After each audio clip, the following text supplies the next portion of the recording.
Libro La estafa maestra. Nayeli, buenas tardes. ¿Qué tal, Julio? Buenas tardes, a ti al auditorio. Nayeli, pues ahora, ya tiene buen rato esta investigación que realizaron ustedes, ahora en libro, y pues ahora actualizada con este citatorio que se hace a Rosario Robles. Nos dice el abogado Julio Hernández Barros que no hay nada que involucre y que acredite una responsabilidad de Rosario Robles Berlanga en todos estos asuntos. ¿Cuál es tu lectura como autora de esta premiada y muy profunda investigación que hicieron, Nayeli? Gracias, Julio. Pues mira, hace unos meses cuando se le preguntaba justamente a la secretaria respecto a este tema, ella siempre argumentaba que no había un solo documento que acreditara que ella había avalado este esquema de desvío, que no íbamos a encontrar ningún documento firmado por ella. Y en esto tiene razón, por supuesto. O sea, el mecanismo no estaba hecho para que la titular de la dependencia firmara esos convenios. Eso está clarísimo. Quienes los firmaban eran los funcionarios que tenían ciertos cargos, sobre todo que estaban a cargo de la oficialía mayor. La oficialía mayor es el puesto desde donde se administran los recursos públicos de una dependencia de gobierno, es decir, es fundamental. De hecho, es el segundo a bordo del titular de la dependencia y es nombrado por el titular de la dependencia. Entonces, más bien, lo que existe y que nosotros hemos planteado desde un principio es que esto es un sistema de corrupción. O sea, esto no puede haber ocurrido sin que existiera toda una cadena de responsabilidad para que se pudieran sacar los recursos públicos de una dependencia. Y además, en el caso de Rosario Robles, no solamente fue una dependencia, sino que este esquema de corrupción se repitió en las dos dependencias que ella encabezó justamente en el periodo en que lo hizo. Primero en Sedesol, con la Cruzada Nacional contra el Hambre, y luego en Sedatu con recursos sobre todo para reordenamiento territorial, y donde en ambos casos ocurrió exactamente lo mismo, que era la dependencia subcontrataba servicios con universidades o con entes públicos. Estos a su vez subcontrataban a empresas que terminaron siendo fantasma y por lo tanto los recursos públicos pues prácticamente desaparecían, se perdían el rastro. Entonces, insistimos, sí, efectivamente no va a haber ningún documento firmado por la secretaria. Sin embargo, de acuerdo a la administración pública también existe pues la responsabilidad del titular. O sea, yo siempre pongo el ejemplo de si una estrategia de una dependencia de gobierno sale bien, por supuesto que no van a decir que fue el director de servicios generales, ¿verdad? Uh-huh. Por supuesto que tiene que ver con la dirección del titular de la dependencia. Y en este caso es exactamente lo mismo. O sea, lo menos que podríamos temer, digamos, de esto es, pues, hasta incluso una omisión. O sea, ¿cómo fue que ocurrió el mismo esquema de desvío en dos dependencias que dirigió la misma persona y que además fue el mismo oficial mayor en ambas dependencias también, es decir, quien se encargaba de los recursos públicos?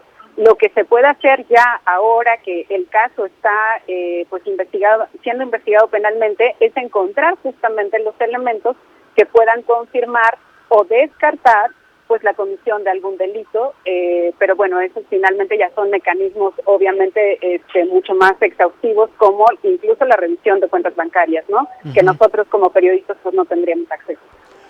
Nayeli Roldán, conforme a lo que has visto, investigado, conocido y publicado, ¿tienes alguna duda de que Rosario Robles Berlanga estuvo fuertemente involucrada en este esquema de corrupción denominado la estafa maestra?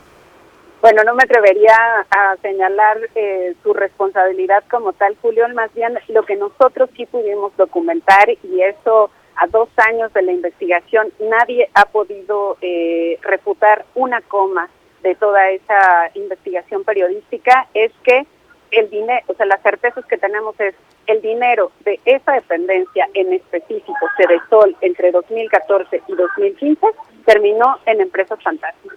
Y terminó allí gracias al aval de funcionarios públicos que luego, además, repitieron en los mismos cargos en Sedatu.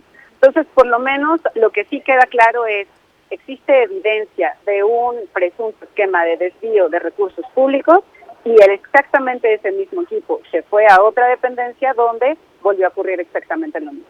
Esos personajes que acompañaron a Rosario Robles, hablas de Emilio Cebadúa, de algún y de Sosamontes.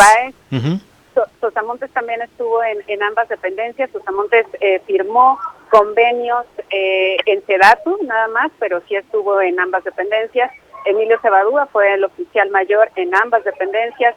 Francisco Báez fue el titular de una unidad que en este momento no recuerdo el nombre preciso, pero se encargaba prácticamente de negociar los recursos públicos con Hacienda y de liberarlos para la dependencia. También Humberto René Islas, que era el director de recursos materiales, y donde también se firmaron convenios con universidades públicas y con sistemas de comunicación.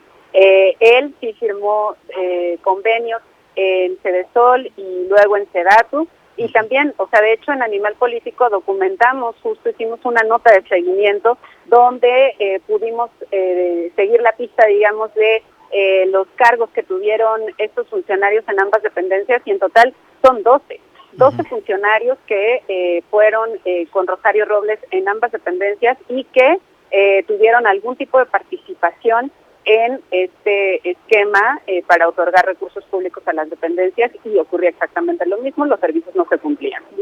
En lo esencial, Nayeli, ¿el esquema de la estafa maestra sigue impune?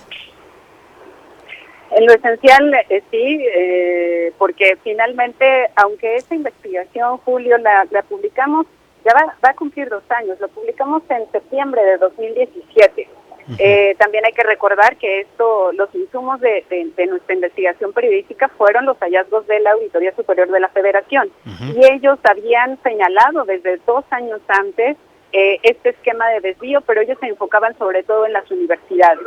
Nosotros dimos el seguimiento, digamos, a esta investigación, que fue investigar a las empresas donde terminaban los recursos y también pues ver de dónde provenían los recursos, que en este caso eran de las dependencias de gobierno.